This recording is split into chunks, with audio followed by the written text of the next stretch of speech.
आइए दोस्तों, आज हम मार्ग में जानेंगे कि एक्सेल से मार्ग में डाटा को कैसे ट्रांसफ़र किया जाता है। तो इसके लिए हमारे पास मार्ग में दो ऑप्शन है।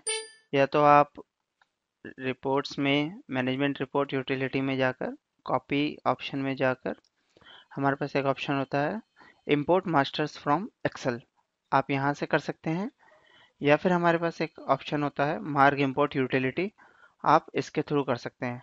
तो आइए अब हम जानेंगे आज हम मार्ग इंपोर्ट यूटिलिटी से आप डाटा कैसे इंपोर्ट करते हैं मार्ग में। तो सबसे पहले हम एक न्यू कंपनी बना लेंगे जिसमें हमें डाटा इंपोर्ट करना है। उसके बाद हम इस कंपनी का एक्सटेंशन देखते हैं, फाइल मेंटेनेंस में आएंगे और जैसे आप देख सकते हैं इस कंपनी का एक्सटेंशन है M01। तो हमने इसका एक्सटेंशन हमने देख लिया। इसके बाद हम रिपोर्ट्स में आते हैं, इन मैनेजमेंट रिपोर्ट्स, और इसके अंदर हमारे पास एक ऑप्शन है ओपन डाटाबेस फॉर ट्रांसफ़र। तो हम इस पे जैसे एंटर मारेंगे हमारा सॉफ्टवेयर क्लोज हो जाएगा। इसके बाद हम मार्ग इंपोर्ट यूटिलिटी को मार्ग इंपोर्ट डॉट exe है, इसको रन करेंगे। तो हमारे पास ये सॉफ्टवेयर का नाम पूछेगा, तो हम यहाँ पे कोई भी नाम दे सकते हैं अपने अकॉर्डिंग।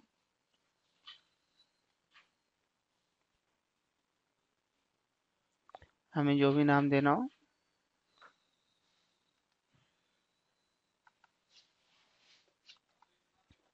तो अब इसमें से हम अपने सॉफ्टवेयर का कोई भी नाम दे सकते हैं, जैसे मैंने इसमें नाम दिया हुआ है मार्ग इंपोर्ट। यहाँ हम मार्ग का जो डेटा का पाथ है जहाँ मेरा डाटा स्टोर हो रहा है हम वो पाथ देंगे। जैसे मेरे सॉफ्टवेयर में मेरे डेटा का पाथ है डेटा 001। तो इस पाथ को मैं यहाँ से कॉपी कर लेता हूँ, इसको मैं यहाँ पर पेस्ट कर दूंगा। उसके बाद जो हमारी एक्सटेंशन थी जो हमने नोट की थी M01, उसके बाद मुझे क्या ट्रांसफ़र करना है। तो मेरे पास यहाँ ऑप्शंस होते हैं account groups, area, category, doctor, ledger, product. तो मैं मान लेता हूँ कि मुझे प्रोडक्ट ट्रांसफ़र करने हैं। उसके बाद ये मेरे से बोलता है कि एक्सेल फाइल कौन सी है जहाँ से मुझे ट्रांसफ़र करना है, तो वो एक्सेल फाइल ले लेता हूँ मैं। तो जैसे कि हमारी ये एक आइटम की एक्सेल फाइल है, मैं इसको आपको दिखा देता हूँ पहले ओपन करके। ये हमारी जैसे ए कॉलम के अंदर हमारा कोड है, बी के अंदर आइटम नेम है, सी के अंदर यूनिट, बी के अंदर करंट स्टॉक, ई में कॉस्ट प्राइस, एफ में एमआरपी, जी में परचेज, एच में सेल, आई में कंपनी। तो मैं इसको सेलेक्ट कर लेता हूँ। उसके बाद मैं यहाँ डाल दूंगा कि मेरा कोड कौन से कॉलम में है, प्रोडक्ट का नेम कौन से कॉलम में है, सेल रेट कौन से कॉलम में है, परचेज रेट। तो मैंने यहाँ सारे कॉलम डिफाइन कर दूंगा। उसके बाद है स्टार्टिंग रो, डाटा मेरा कौन सी रो से स्टार्ट हो रहा है। हमारे मामले में डाटा जो है हमारा थर्ड लाइन से स्टार्ट हो रहा है। इसके बाद हम इस पे एंटर करते हैं डाटा ट्रांसफ़र। तो ये हमारे प्रोडक्ट्स को इंपोर्ट कर देगा। उसके बाद अब अगर हमें इसका स्टॉक भी इंपोर्ट करना है तो मैं यहाँ से मॉड्यूल लूँगा स्टॉक, फाइल ब्राउज करते हैं स्टॉक वाली। उसकी हम फील्ड्स डिफाइन कर देंगे कि कौन कौन से फील्ड में मेरा क्या क्या है। उसके बाद हम यहाँ डाटा ट्रांसफ़र करते हैं।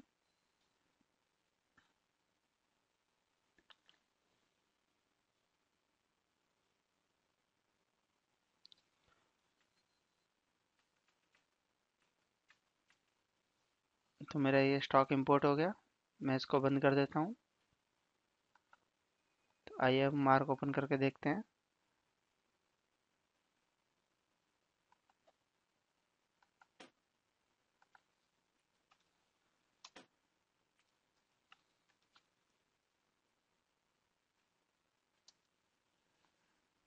Welcome.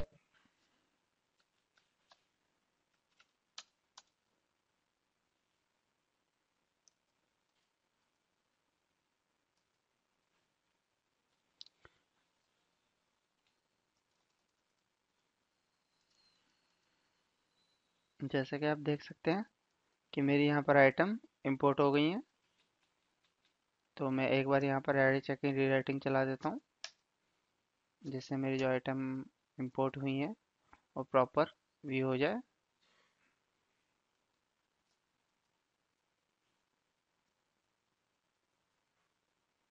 तो आप देख सकते हैं कि मेरी आइटम मार्क में इंपोर्ट हो चुकी हैं बैच के साथ। जो जो मैंने डिटेल मुझे इंपोर्ट में चाहिए थी वो मैंने इंपोर्ट कर ली। इसी तरीके से हम एक्सेल को दूसरी तरीके से इंपोर्ट कर सकते हैं। Import masters from Excel. हम सबसे पहले यहाँ पर मेथड बनाते हैं। मेथड का हम कोई भी नाम दे सकते हैं, जैसे मैंने मेथड का नाम दे दिया आइटम। मेरा जो हमने किसके लिए किया, मैं आइटम के लिए कर रहा हूँ। डाटा मेरा कौन सी लाइन से स्टार्ट हो रहा है, थर्ड लाइन से स्टार्ट हो रहा है। उसके बाद यहाँ पे मार्क की फील्ड जो मेरा आइटम का कोड है, आइटम कोड है मेरा एक्सेल की कौन सी फील्ड में, ए फील्ड में है। आइटम नेम मेरा एक्सेल की कौन सी फील्ड में, बी फील्ड में है।